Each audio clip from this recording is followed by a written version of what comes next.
All right, guys, I had a bunch of people ask me how I mount the Insta360 on my kayak, and I'm going to show you.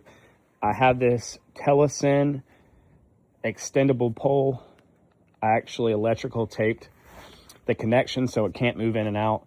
This is the length that I want to keep it at, and I just want to make sure it's super secure so it doesn't break. This is like carbon fiber, and some of the connections are not super durable for what we do, and I don't want to lose this camera.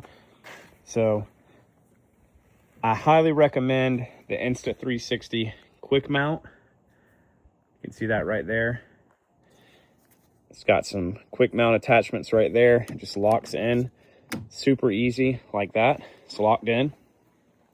The best thing about this quick mount is it actually has a lock button, so you can lock it and it's not going to come off. So anytime I put it on here, I hit that lock button, lock it in, and I don't have to worry about losing it.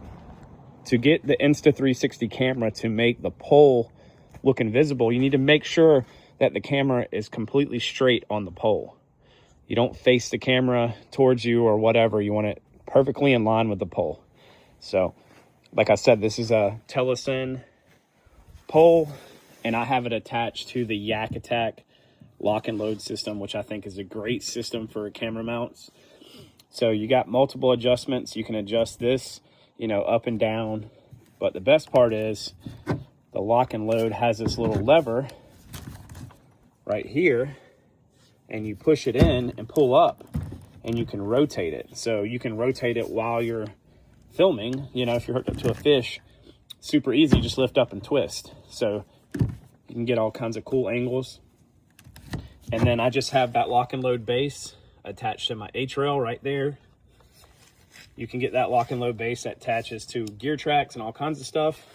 And I have another one right here that's attached to that track. So if I want to get a front shot, I can just put it in like that. Makes it super easy. I can rotate it from the front if I want to, whatever I want to do. But pretty simple setup. I'm probably going to be upgrading to a different pole soon. This one's nice and light. It's like carbon fiber, like I said, but it works good. I just looking for a little bit cleaner setup. So I'm kind of working on making my own right now, but there's a bunch of different brands out there that make different poles. There's a lot of aluminum ones, but with me fishing around saltwater, saltwater destroys everything. You can even see it starting to corrode that. So I'm looking to make one probably just out of plastic, but it still needs to be very rigid. So I'm in the process of working on that right now, but this one works good for now.